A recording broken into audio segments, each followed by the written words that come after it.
What's going on, guys? This is Talking Sports Podcast with Adam and Alec. This is episode 19.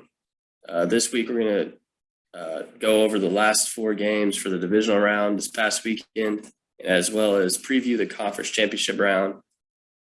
Each game last weekend really one-upped the game before, and it all led to that final game of the Bills and Chiefs.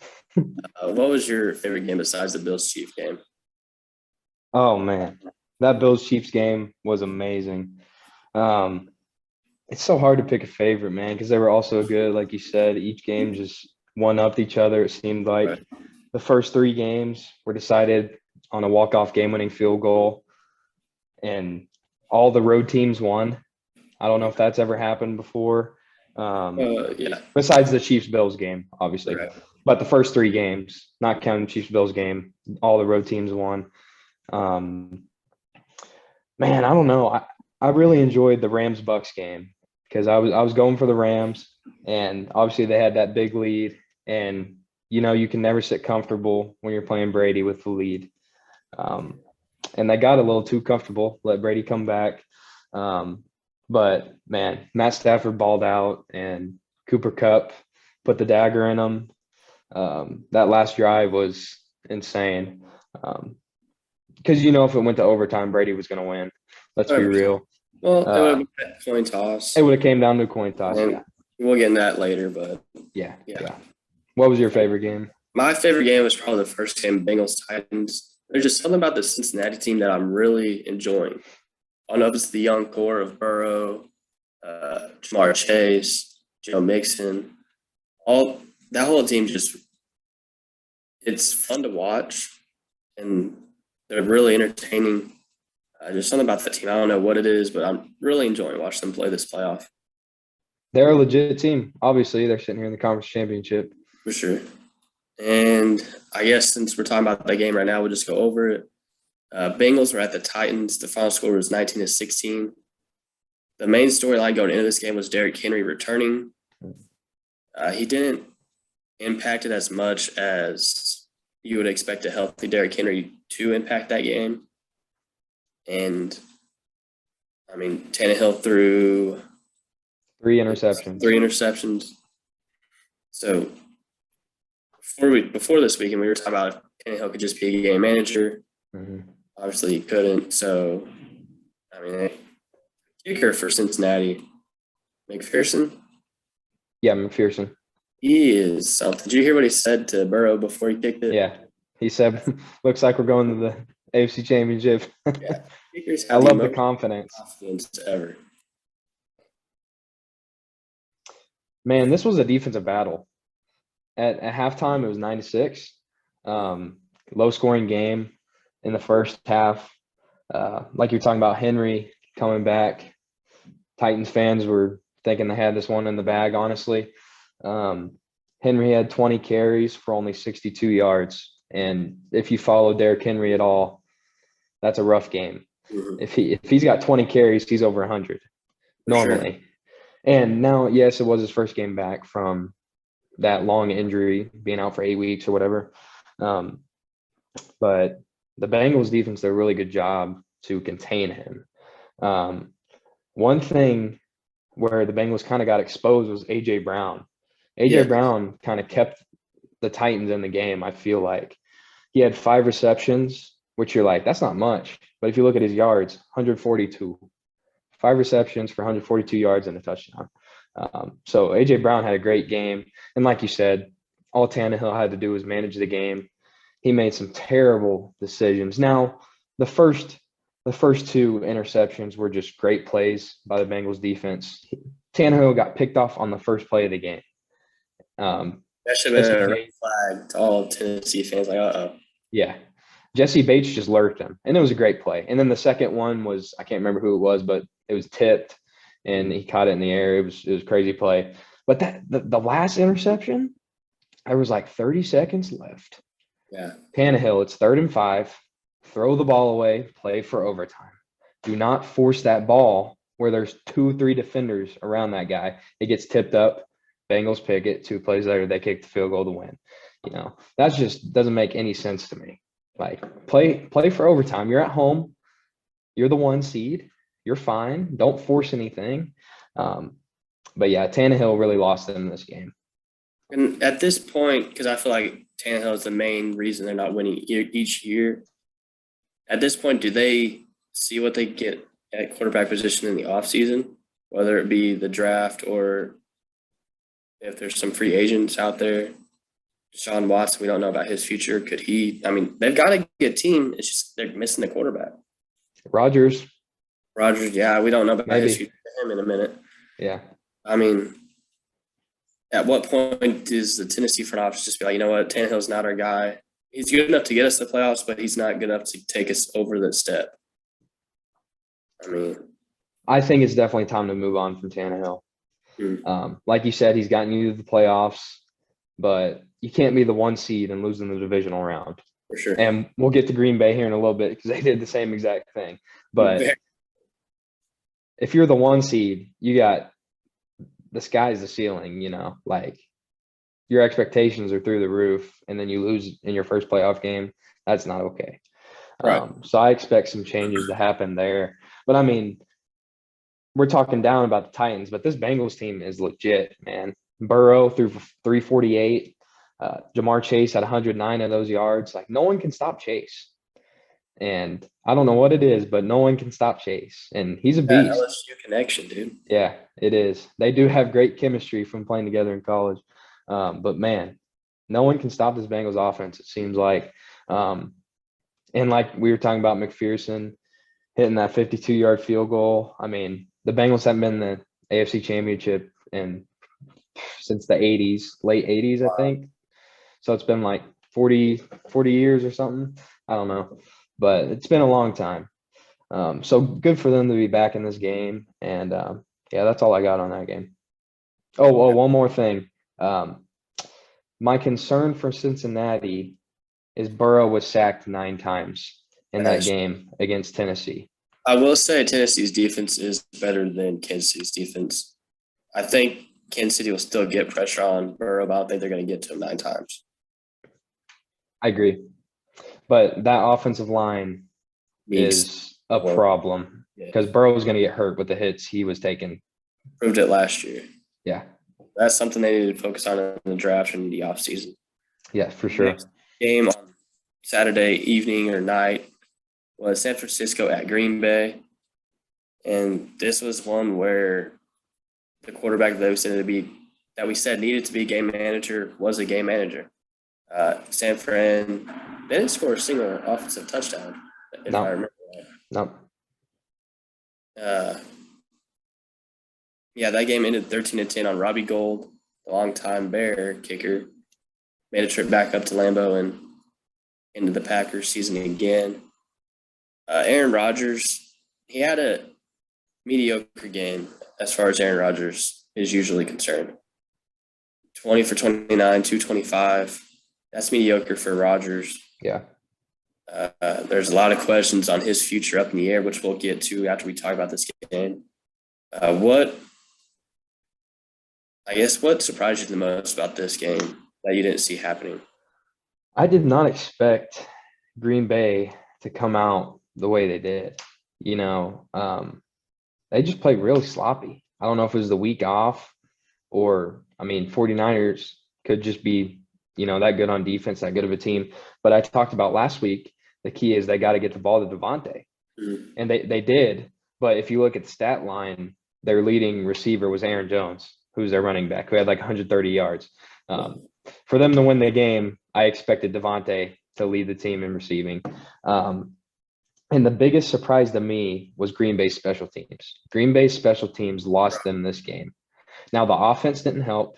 The defense, you hold the team to 13 points in the playoffs, you should win. Yeah. They held the team to 6 points. Yeah. 6, right. The special teams gave up the other 7. But the defense was fine. Yeah, the defense was not the problem. The offense didn't do anything, hardly anything. But like I was saying, special teams lost them this game right before halftime. It's literally, I'm pretty sure that was the last play of the first half. Green Bay's lining up for like 40-yarder or something, and a guy misses a block. San Francisco blocks it, and that's a 3-point swing, and you look at the score at the end of the game, they lose by 3 points. If they make that, a guy makes his block, you're at least in overtime at the end of the game, you know? And then obviously the huge one was late in the fourth quarter, Green Bay was backed up. They block a punt and take it back for a touchdown. And you could the whole second half seemed like Green Bay was just spiraling out of control. And the special teams were a big reason why they lost this game. Right. And we talked about Rodgers needed to get it to Devontae a lot. There's been videos of people on Twitter after the game, obviously. Don't remember which pass it was. It might have been his last pass of the night, where he threw it to a double-teamed Devontae. You had Allen Lazard wide open over the middle for an easy first down, but he tried to force it to Devontae. I mean, he's been in the league very long. He knows that if Devontae's double team, that's probably going to be someone else open. Yeah. I don't understand why he didn't look at Allen Lazard, or if he already pre-made his mind up, I'm going to go to Tay right here. He definitely didn't perform to his normal standards, and that's a big reason why they lost. But again, special teams, they can win or lose games, and it proved it Saturday. Yeah. There's 3 phases of football: offense, defense, special teams, and they all matter big time. And that third phase of special teams cost Green Bay the game. So you don't realize don't ever take special teams for granted. Yeah. Right. Yeah. Until it matters. So the big question mark after this game is Aaron Rodgers' future. There's talks before this year that he didn't want to be in Green Bay. Yada, yada, yada. He comes back, plays this year. Now we're in the offseason for them. Do you see Rodgers back in a Green Bay jersey next year? Do you see him retired, or do you see him with another team? I honestly think we've watched Rodgers' last game in Green Bay this past week. I don't think he'll come back as a Packer. The Broncos did. They hired the Packers offensive coordinator today to be their new head coach. So there's kind of some whispering going around that Rodgers could go there to Denver to be with his OC, but who knows? Those are just rumors at this point. But I don't think Rodgers comes back. I saw a tweet that said the Packers go into the offseason, they're $45 million over the cap. So they're gonna lose some big players. Yeah. And I was listening to a podcast earlier this week, and they were mentioning Green Bay right now would be the perfect time for them to rebuild. Everyone else in their division rebuilding, except for Minnesota. But you can skate by with a 9-8 record now and win your division in the NFC North. So if Rodgers doesn't come back, now would be the perfect time to get you a young quarterback, get him some years, and then here in 2 or 3 years, we'll have a year or two of playoff experience, and you can make a run. Yeah. So really, I agree. This is probably Aaron Rodgers' last game in Lambeau as a Packer. Where does he go? Maybe Denver. At first, I was going to say New Orleans, but Sean Payton. Yeah, Sean Payton just stepped down, retired. So that's up in the air.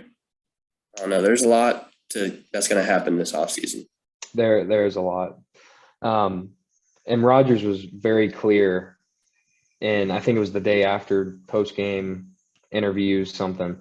He was very clear that he did not want to be a part of a rebuild, which obviously we all knew that. But he's already come out and said that. So if that's the route that the Packers go, which we're assuming, I expect him definitely to be gone, and probably Devontae as well. Well, and him say that, are the Broncos really in a position to compete right now? I wouldn't think so, but there's not many teams that are in a position that need a quarterback. Tennessee, obviously. Yeah. Do they have the cap space? Probably not. Tampa, depending on what Tom Brady does. Yeah. That could be an option. Is there any other teams? Like Pittsburgh. Yeah, I was about to mention Pittsburgh. Big Ben just retired. Mm-hmm.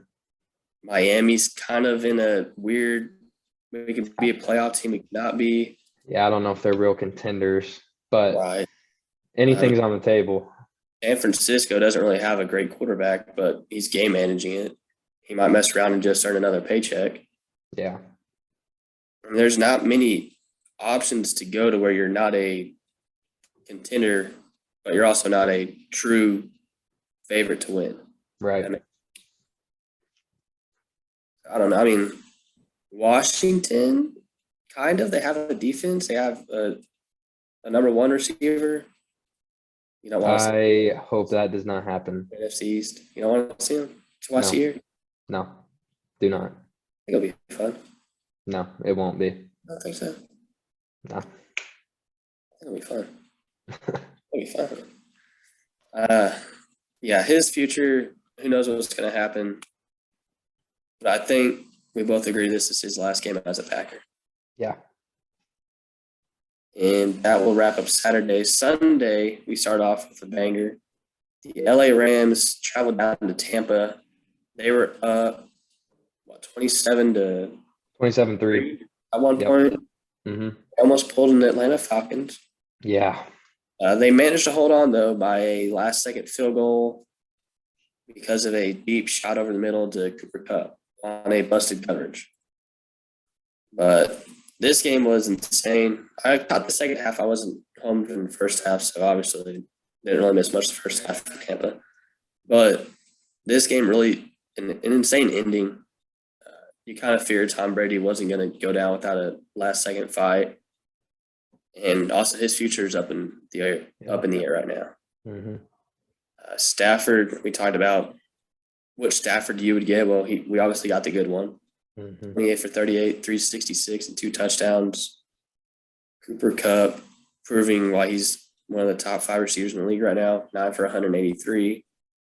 What's your big takeaway on this one? All I got to say is forget Brady, forget Rodgers. Cooper Kupp is the MVP of the NFL. Yeah, he's definitely – I think he should win it. I don't care that if they're quarterbacks and receivers never win it, I don't care. Cooper Kupp is the best player in the league right now. Give him the award. The last non-quarterback to win it was what, Adrian Peterson? Yeah, that sounds right, yeah.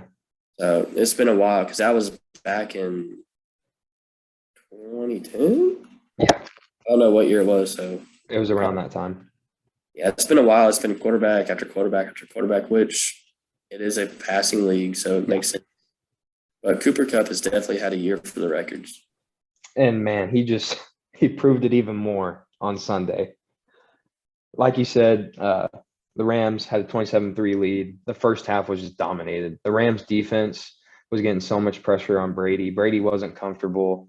The Rams, their defense was just lighting them up.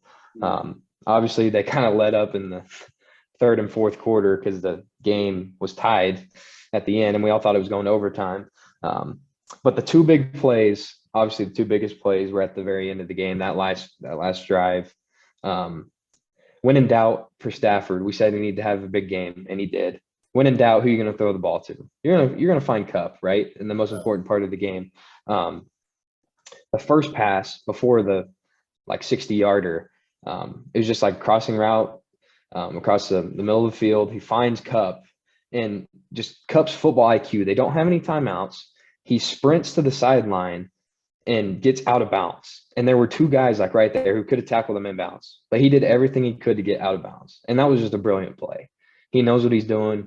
He did the best thing for his team to get out of bounds, which was a great play by him. And then obviously the Bucs blitz and leave the middle of the field wide open and busted coverage, like you said. The next play, Kupp 60 yards down the field, and then they sprint down there, spike it, kick field goal, win. It was just a great way for the game to end, and just a great win for the Rams. And who will be playing at home for the conference championship, and if they win, have a chance to play at home in their home stadium for the Super Bowl. Mm-hmm. And yeah, the big time play by Stafford to make that throw in the last seconds, that was insane. I think you've really hit everything I want to talk about on this game. Now the big storyline out of this game is, have we seen the last of Tom Brady? In previous years, he's been really quick to answer, like, I'm coming back, yada, yada, yada. This year, he says he needs time with his family to figure out what he wants to do. That could mean he's done. That could mean he's coming back. That could mean he's going somewhere else. Then Rob Gronkowski in an interview today said right now he's leaning towards retiring. 2 or 3 weeks from now, he could be doing something else. That means whatever Brady does, he's going to do. Yeah, exactly. Those two guys are a package deal. I mentioned a podcast earlier. That same podcast had a weird theory. It's way out there. But so Brady left the Patriots 2 years ago. Yeah. Went down, proved he could win without Belichick. Belichick kind of proved he could win without Brady this year, but obviously didn't have a quarterback. They were saying that Brady would go back to New England, which, and if he wanted, they had won last year. I could see it, but they have Mac Jones now. I don't know if they would want to limit Mac Jones because Mac Jones had a good year this year as a rookie. Yeah. Mm-hmm. I mean, obviously you would take Brady, but then you jeopardize your future by sitting Mac Jones or getting rid of Mac Jones. It'd be nice to see as a one-off thing, but that's if the Patriots weren't contending. Yeah. So obviously I don't want to see Brady retire because it's that same thing. Oh, he's going to play till he's 50. He's going to play till he's 50 every year. It's just, you don't expect someone to retire. It's weird thinking that might have been his last game. I can't stand him, so I really hope he does retire. No. But I don't think he's going to. I feel like he would be dumb to. He led the league in passing this season, and he looked like he was going to be the MVP.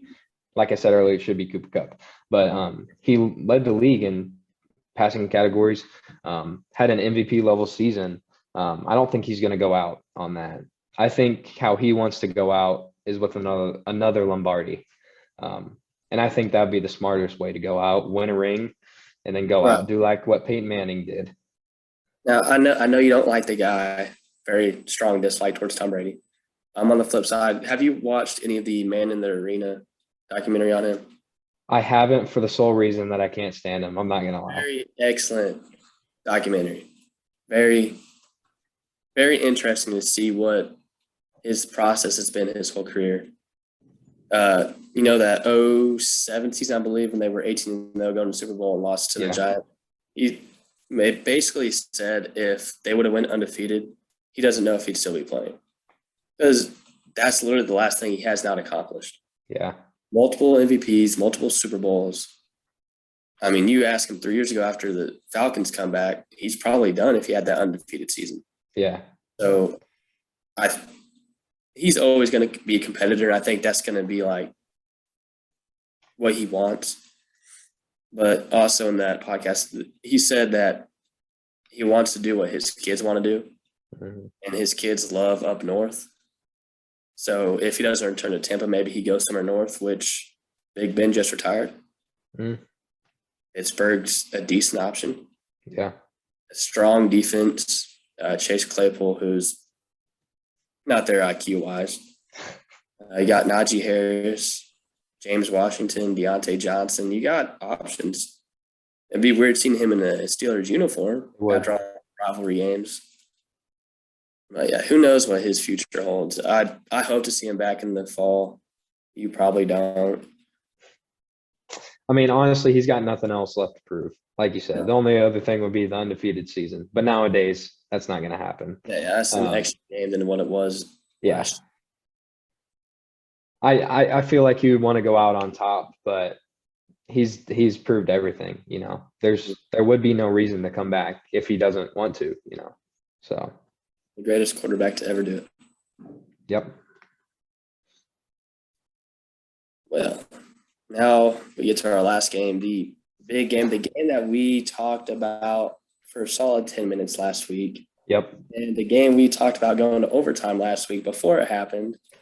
And it went to overtime. If it ends on a coin flip, I'm going to be so upset. And of course, all of those things happen. We literally just predicted the whole game. We really did it. We talked about it during the game. Yeah. We literally we put it in the air. We literally last week we talked about how bad the NFL overtime was. Yeah. And we talked about which game you think might go to overtime, and we both said the Chiefs-Bills game.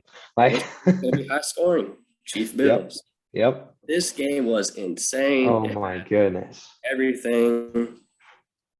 Gosh. Just when you thought, the Chiefs were dethroned as AFC champions, 13 seconds is apparently too much time for Patrick Mahomes.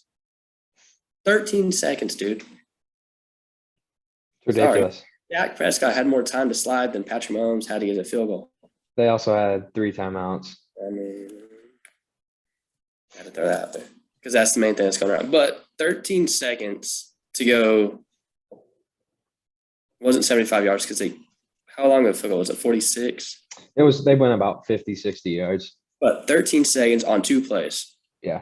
A little hitch route by Tyreek with a block by Travis Kelce and then a seam route by Kelce. Yeah. It was, gosh.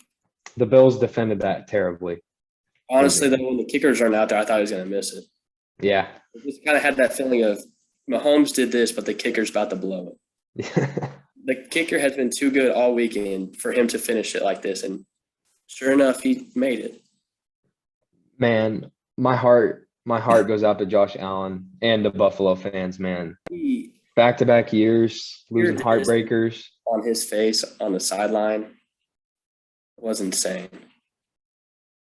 Back-to-back years to the same team in their stadium. All to be decided by a coin toss. Because you knew Buffalo would have done the same thing if they had won the toss. Oh, yeah. Buffalo, if Buffalo won the toss, they would have won the game.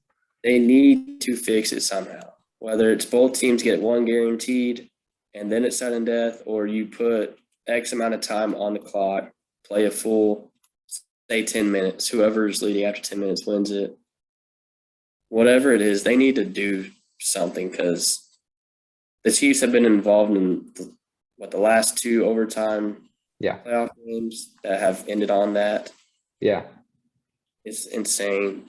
I don't know how the NFL hasn't come up with something better. But, yeah, it's insane. A crazy stat in this game was there was 3 touchdowns and 1 field goal. Both teams combined, 3 touchdowns and 1 field goal in the final 2 minutes of the game. Did you see ESPN's win projection? Yes. It was just going do-do-do-do-do. Didn't know what it wanted to do. Yeah. Yeah. This game was insane, and that was the AFC Championship game. It really was. I don't think this week's game will be as good as this one was. Obviously, it'll be close, but I don't think you can't top this. No. And Gabriel Davis for the Bills, 201 yards, 4 touchdowns. He absolutely exposed Kansas City's secondary. I mean, it was embarrassing to watch. He exposed them. And Allen didn't make a mistake at all, did he? He didn't throw any interceptions, right? No, Allen had a clean game. 4 touchdowns, no interceptions. Yeah, and like 300-something yards, right? My screen froze. I think it was 323. Yeah, but I mean, he did everything he needed to do to win that game. The whole team did. Besides the defense towards the end, that was a little rough. Look at this. Both the quarterbacks are also leading rushers. Allen had 11 for 68. Mahomes had 7 for 69. Now, you expect that more from Allen because they run the ball with Allen all the time, but you wouldn't expect Mahomes to lead the Chiefs in rushing. Clyde Edwards-Helaire had 7 for 60. So it was pretty close. Mahomes was running around a lot, though, the whole game. Yeah, so that was definitely the best way you could wrap up the divisional round weekend. And that leads us into the championship round where you have 2 really good games again. I don't think they top last week's games, but I could also see both games being upsets. First one, I think, is Cincinnati and Kansas City. And that's the first one. I can't see the schedule. Yeah, it is. It's at 2:00 Sunday on CBS. They're both on Sunday, right? Yeah. Okay. So CBS and what, NBC? Fox. Dang it. I don't have Fox. NBC's got the Super Bowl. Yeah. For some reason I thought CBS had the Super Bowl. Yeah, NBC's got it this year. Sweet. So the first game, Cincinnati at Kansas City. This is a rematch of what, week 16 or week 15? Yeah, around week 16. Yeah. When Jamar Chase went off, he went crazy just like Davis did this past weekend. That game was in Cincinnati, and Cincinnati won it on a McPherson walk-off field goal. Yep. So McPherson has been very, very solid this year. I'm still leaning towards Cincinnati. Like I mentioned before the podcast, they proved they can beat them a couple of weeks ago. They're obviously have a lot of momentum. Kansas City might be coming off of a high, so to say. Yeah. They might come out slow, and that might be where they lose this game in the first quarter. But they also might come off, we just beat the best in the NFL, 35-10. You never know. What do you think is going to happen in this game? I'm excited for this game. I think it's going to be a really interesting matchup. Obviously, both offenses are crazy. We know what the Chiefs are, and like you said, the Bengals. This second half of really the whole season, but especially the second half of the season in the playoffs, no one's been able to stop them. No one can stop Chase. The Chiefs secondary is horrible, like we saw. Davis exposed them week 16. Chase exposed them. Cincinnati's game plan is get the ball to Chase and their other receivers. So it's really going to come down to the Chiefs secondary. I think the Chiefs defense, how are they going to stop Cincinnati? I don't know if the Bengals can stop this high-powered Chiefs offense. So that'll be interesting to see. But I really think it comes down to the defenses and Cincinnati's offensive line not giving up 4,000 sacks like they did a week ago, or Burrow's not going to be able to finish the game. So I forgot what I was going to say something. I forgot what it was. But, yeah, this game has the potential to be a really good game. Does it live up to the last week's? Obviously, we don't expect it to. But that's the great thing about playoffs is a lot of stuff can happen that you don't expect. Yeah. So I'm going with Cincinnati strictly because I really like the Cincinnati team. I think they're the team you don't expect to do it. And I've always kind of liked the thing. So I'm going to stick with Cincinnati this weekend, get to the Super Bowl. And Jamar Chase has another huge game against this weak secondary for Kansas City. I really want Cincinnati to win. And I think it'd be really cool to see them in the Super Bowl. Like you said, the underdog. New kids on the block, I guess you could say. They got a really young team. Man, I don't know if I can pick against the Chiefs, though. Yeah. Patrick Mahomes, the last 4 seasons, have playing the AFC Championship at home. Like I've said the last 2 or 3 weeks, Mahomes has never played in a away playoff game. Arrowhead is going to be rocking. Those fans are insane. This is going to be a great game, but I think I want the Bengals to win. I'm rooting for the Bengals. I do not want the Chiefs to win, but my gut's telling me the Chiefs is going to win. So to try and make the pick right, I'm going to pick the Chiefs to win the game. I told you Buffalo was going to win last week. Yeah, I know. And they almost did. Story. Don't listen to Adam's gut. Yeah, this should be a really good game. And then the nightcap, San Francisco going to SoFi Stadium to play the Los Angeles Rams, who their year has been up to down to up again. Started off really hot, had to kind of that cool stretch, and then got really hot again going to the playoffs. They probably have the second best odds to win it in Vegas right now, right behind Kansas City because of that offense and the defense. Defense is phenomenal. Aaron Donald chasing you around, Von Miller, Jalen Ramsey. And then the offensive side, you got Cooper Kupp, Odell Beckham, who's found Odell Beckham, and Matt Stafford. They're a really good team. Cam Akers healthy. This should be another really good game. This is the third time these two teams have played. The Niners have won both games. Oh, it's hard to beat a team 3 times. Yeah. Hard to beat a team one time, too, in the playoffs. Yeah. I said it before. I'm going with the Niners. I like the underdogs right now. I'm pretty sure everyone knows my feelings about the 49ers by this point. I definitely want the Rams to win. I was going to talk about Aaron Donald. I mean, he is one of my favorite players. He's the best player in football, hands down.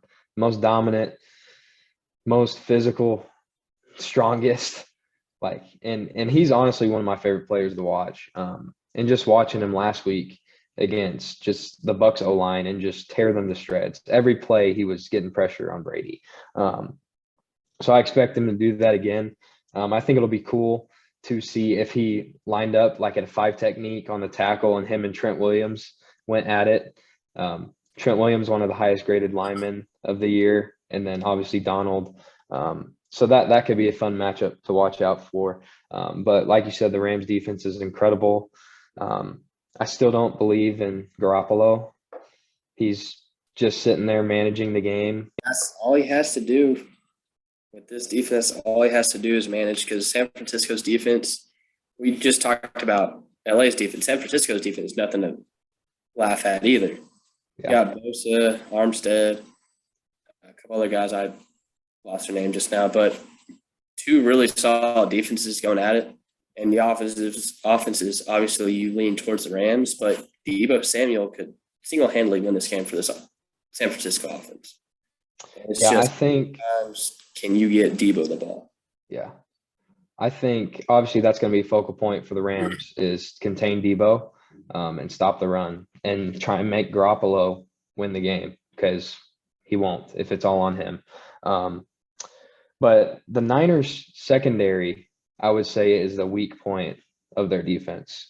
And with Cooper Kupp and Odell, they could just go eat Sunday, So I expect that to be a big part of the Rams' offensive game plan is get their stars the ball, and Stafford's kind of in the same situation. Don't screw up, because when he does, they turn out to not play good, So if he can play dominant like he did and basically outplay Brady like he did last week, I think the Rams win this game. Yes. So I'm going with the Niners. You're going with the Rams. Yeah.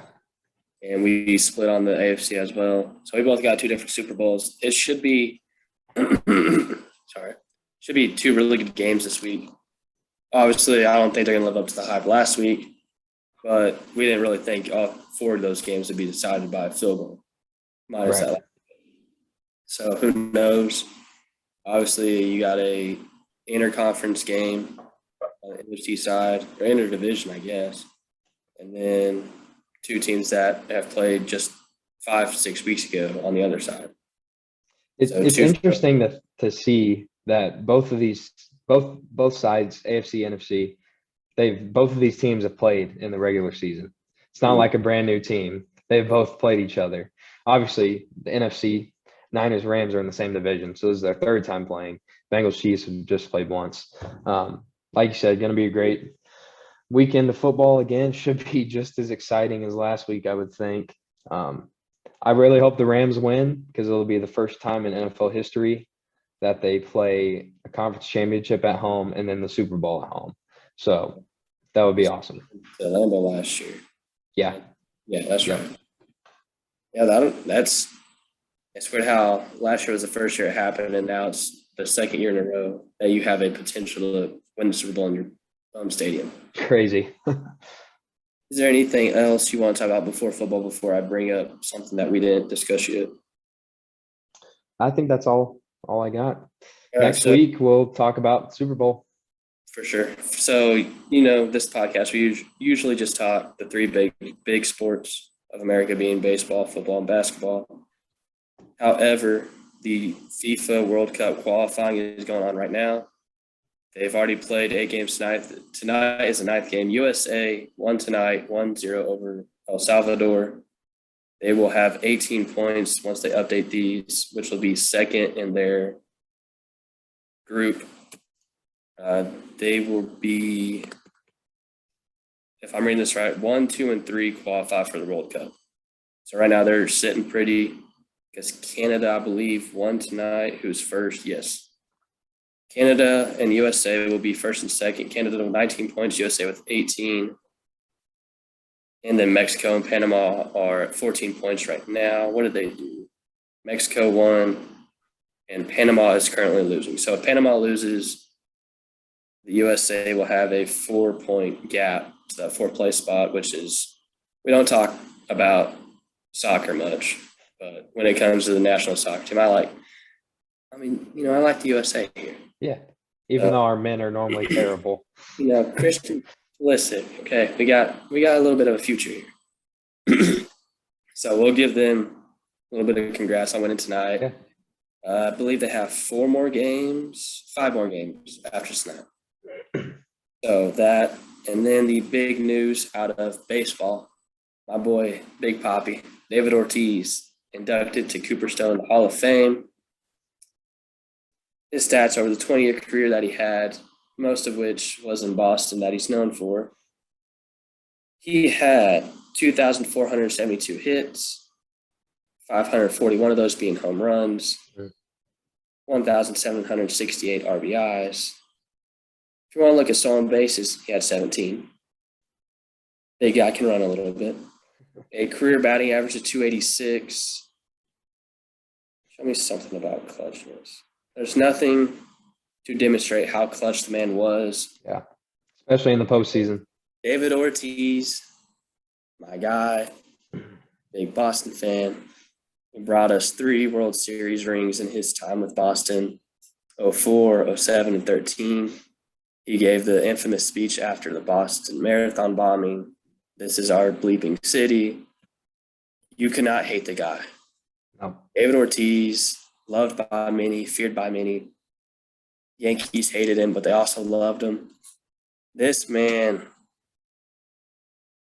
reunited the city of Boston after 2013. He brought back joy to Boston in 2004 with Manny Ramirez.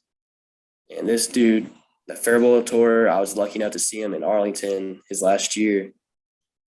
The dude, it's insane how great of a career he had. So hats off to Big Papi, forever remembered in Cooperstown, or I can't say it right now. Forever in the Baseball Hall of Fame. Yeah. Number 34, Big Papi. Love the guy. On the flip side, I'm sorry, what? He's a legend for sure. And this was his first time on the ballot, right? First ballot Hall of Famer. Sure. As it should be. On the flip side, this was also the last year for notable guys such as Barry Bonds, Roger Clemens. They'll never be in the Hall of Fame, both of which there's two different views on both those guys. Yeah. For obvious reasons. Bonds with PEDs. You give and take, because it's something that, a lot of the players do it. Now, a lot of players get caught doing it. Did Barry Bonds do it? There's not 100% proof. There's also not 100% proof that he didn't do it. As of right now, the record stands as the most home runs in a career, Barry Bonds. But I don't know. It's just weird. He owns the record. His name's on the record, but he's not in the Hall of Fame. I don't know. This has upset a lot of people. I feel like it's kind of all over Twitter and everything. People talking about the home run leader not being in the Hall of Fame. Right. Now he did, like you said, PEDs. I don't know. I mean, there's nothing you can do about it now because he's forever off the ballot and won't be in the Hall of Fame. The baseball system is really weird how they do it, in my opinion. Like we were talking about earlier, how Big Papi's the only one getting in.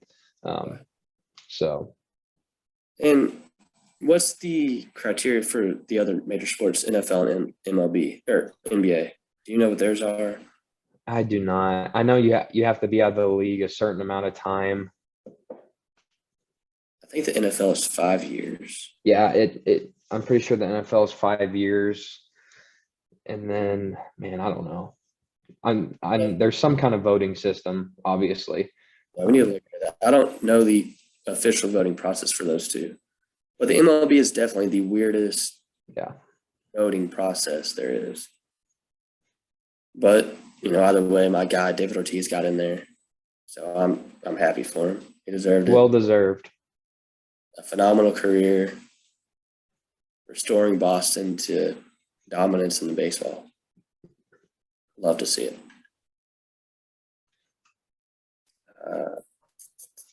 I'm also Anything else? I've been getting into hockey, so we're All probably right. able to do hockey in the future. Culture man now, okay? We All got right. soccer and hockey. I mean, they're not going to be good takes. Maybe we can expand our viewers. Go Dallas Stars. I think I watched the game tonight. I believe it was the Islanders and the Kings. It's a very intense game. Oh yeah. 3-2, 2-0 late in the third period, and then like 2 minutes left. Islanders score one. And I think it went to 3-1, but then it went back to 3-2. Very intense sport. I don't understand what I'm watching, but very intense. It's a pretty fun atmosphere going to a hockey game too. I've been to a couple, not like a NHL game, but You need to make a trip down to Dallas one time. yeah, that'd be fun. For sure. Just make it a full trip whenever. I don't know if we'll ever go down to Dallas to watch OU Baylor again. Maybe in the playoffs one year. Yeah, maybe. We can get to Dallas Stars game also. Yeah.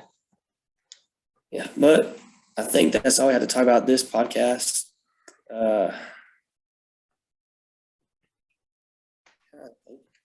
I think that about wraps us up. We'll be back next week. We'll give a preview of the Super Bowl. Obviously, as this weekend, the conference championships, Bengals Chiefs, Sunday at 2, and then following that around 5:30 will be 49ers Rams. It'll be a great weekend of football again. This is the best time of the year, playoff football. It's going to be exciting. But yeah, we'll be back next week to preview the Super Bowl. Like, comment, and subscribe, and thank you for watching.